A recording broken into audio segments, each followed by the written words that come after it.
What's the deal, baby? You already know. Big boss hog, boss dog, cake poke through the door. Here to talk to sponsor. What's good with you? I just got through listening to a sermon, man. I'm feeling good, feeling blessed. You know, man, you know, I can't complain today, man. Although it's a rainy day down here in this Texas, you know, it's a cold front coming in. But, you know, it is what it is, man. I still feel like this is going to be a good day, a beautiful day. You know what I mean? How y'all day going? You know, hope all is well with all of y'all, for real talk.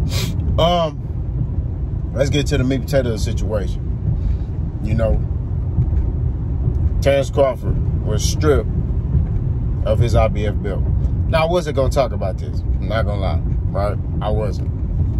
I saw D-Town Boxing made a video. Manager Marty, shout out to them.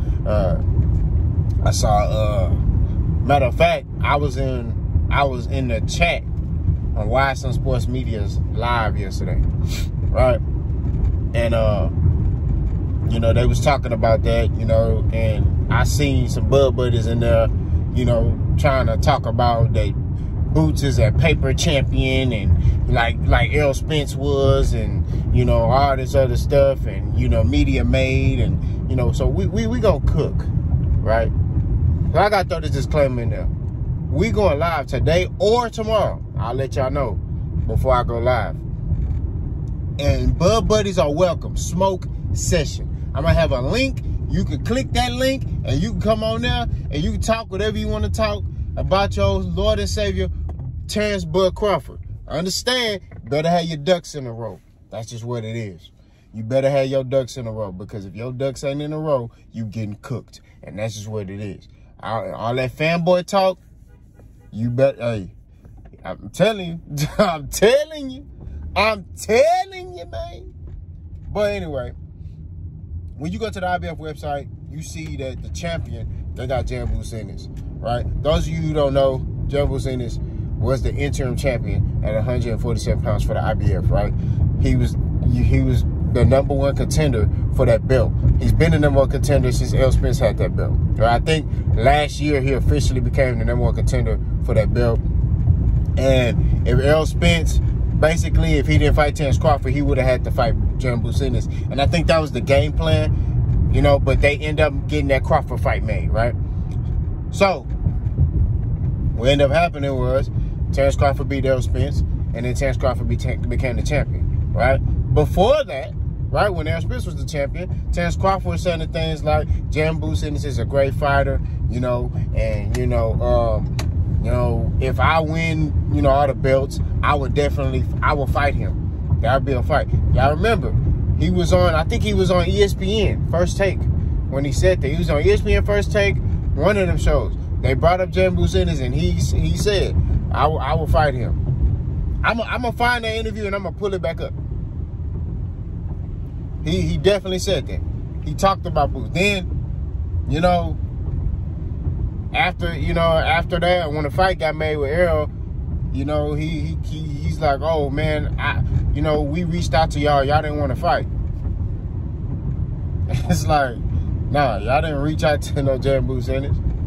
Y'all reached out to Black Prime reached out to Jambu Ennis after you fought David Avanesian, right? It wasn't before.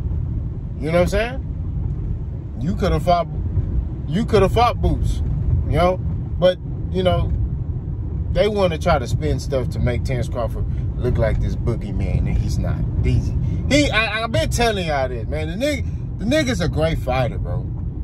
He's a great fighter. Like, 2-time undisputed. Did something that nobody has ever done in the 4-belt era, right? Has all the accolades.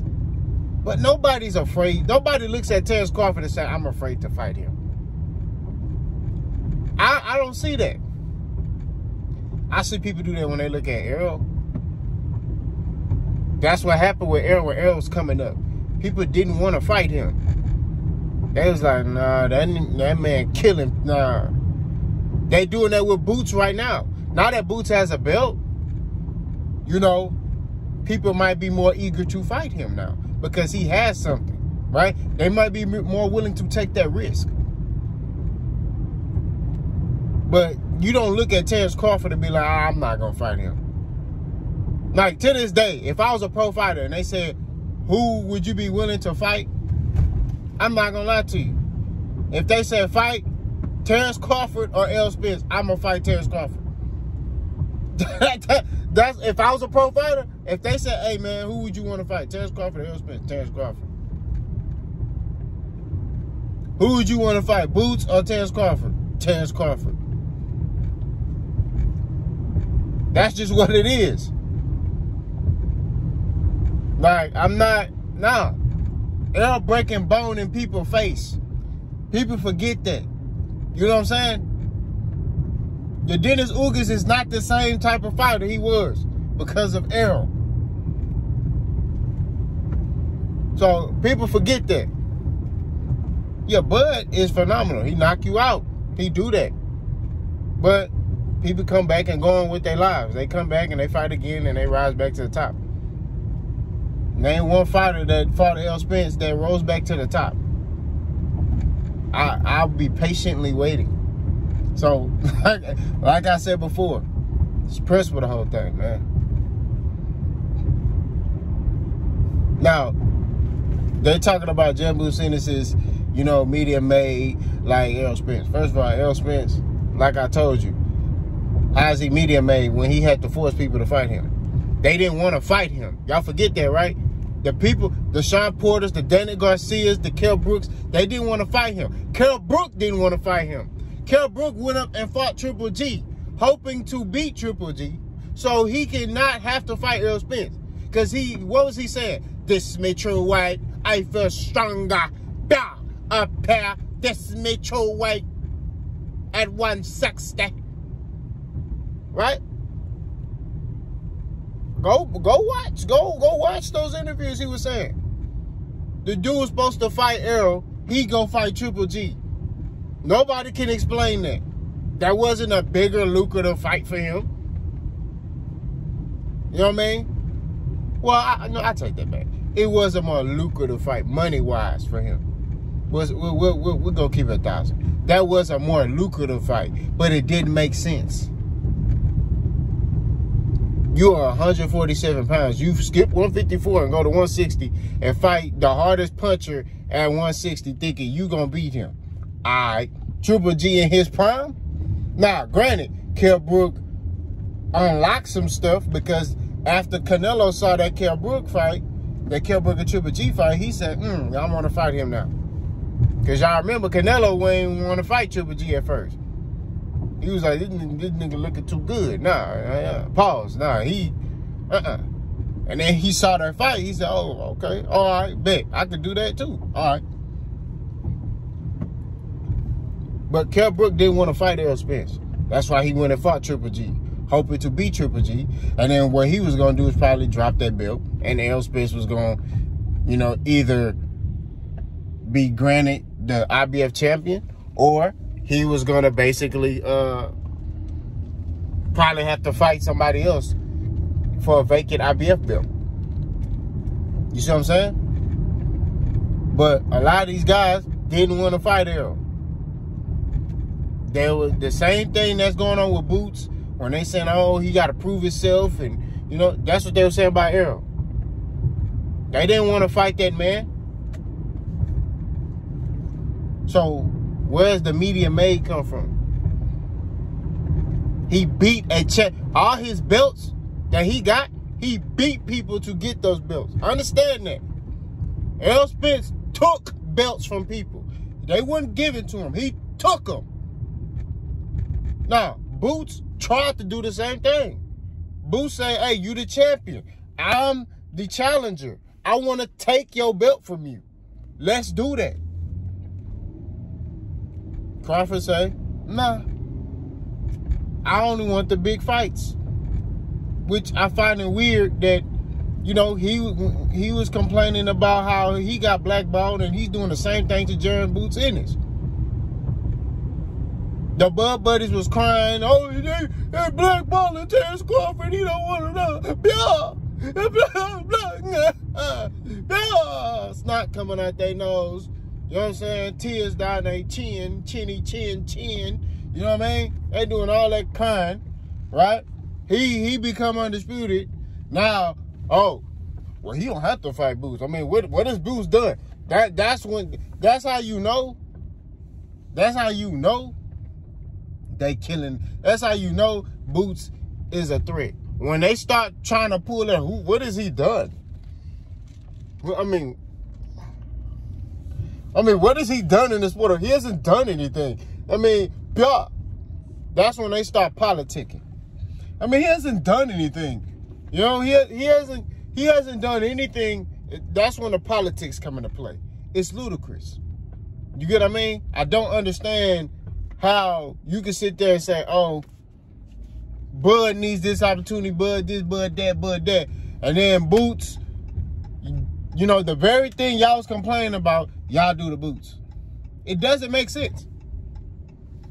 If anything, you should use your experience and rewrite history. You keep talking about the fighters need to do this, and the fighters.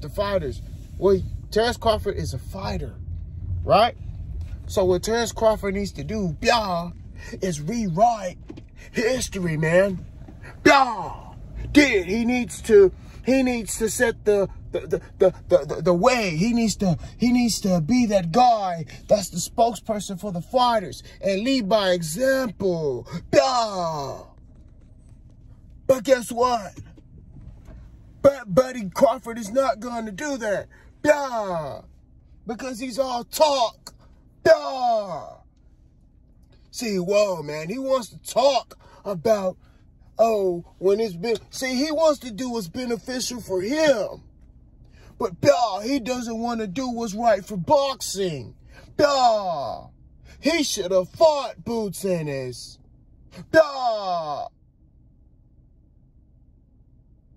Like I said before, with these fighters, man, they know when a dude can fight. They not blind, bro. When they see a dude and they like, they know. He look at Boots, he know that nigga can fight. He know that. You know what I'm saying? His mindset is, am I willing to take that risk? Because this dude could potentially beat me. I'm 36 years old. This dude 26. Do I want to take that risk? I don't think Crawford want to take that risk. That's what it is.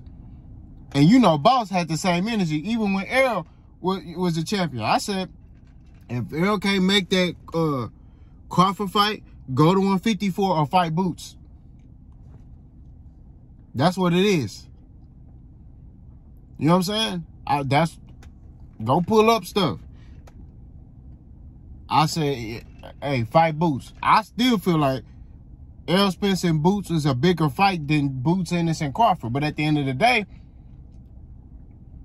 it is what it is. Boots was the mandatory for the belt, and you chose not to fight him, right? You chose not to fight this man, right? And, you know, I get it. You trying to push for that Canelo fight. I understand. Because you know you 36 years old. You know that you want that payday. You want to retire. You see that house that man building up there in Omaha or wherever it's at? He trying to retire. He trying to get that big payday, that $10 million, so he can be like, whether he win or lose, he can be like, I'm done. You hear Shakur. Shakur trying to speak that fight into existence. Shakur, you know, I don't know what he on. He's smoking fentanyl or something, because he's sitting there talking about some Terence Crawford who beat the mess out of Canelo. And he believes that Terence Crawford's power will channel up. Okay. Like, weight classes don't matter. Tell Shakur Stevenson to get out his fight right now with De Los Santos, tell him to go 168 and fight Caleb Plant. Right now. Since weight classes don't matter. Why are you making 135 then, Shakur? Just go up to 168 and fight Caleb Plant. Your next fight, matter of fact, fight De Los Santos. Your next fight, go fight Caleb Plant at 168 and tell me how that works. Go fight Arthur Beterbiev at 175 and tell me how that worked. Even Devin Haney was like, when they brought up Terence Crawford Canelo, Devin Haney even said there are weight classes for a reason. I don't care how much skill you got. That skill stuff matter at them lower weight classes. When you start going 2, 3, 4, 5, 6, 7 weight classes up, right? And you ain't acclimating, you ain't slowly moving up. Like you just jump from 135 to 160. I'm telling you, it's gonna be the dude who ain't got that much skill that's gonna put hands on you. But to get back on topic, my bad. Terence Crawford know the dangers of Jambu Sanders. That's why he dropped that belt. That's what it is. Shakur Stevenson even know. You listen to Shakur when he talk about boots. I'm telling he know look, he know, right? So, and I'm only saying it for the Bud Buddies. I'm not saying this for Terence Crawford, right? Because the Bud Buddies will tell you, oh man, Terence Crawford, man, he'll whoop Jambu's in the ball. Man, that nigga know, he knew the dangers of that fight, bro. He know that. Just like the L. Spence fight, he knew that was a dangerous fight. He knew that. That's why he was look at how his reaction was when he beat Errol. He was shocked. It didn't settle in until he got in backstage and he was like, man, what I tell y'all, blah, blah, blah. When he knocked Errol down, look at his face. He was like, damn, it's kind of easy. He was expecting a war. You know what I'm saying? That's what it is. He wasn't expecting that to be that easy. I'm not, if he say he did, he lying. That's what it is.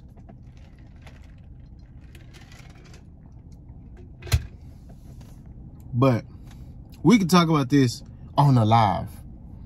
I'm telling you, I'm going live today, probably today. If I don't go live today, I'm going to go tomorrow. Y'all let me know what y'all think. Bosco.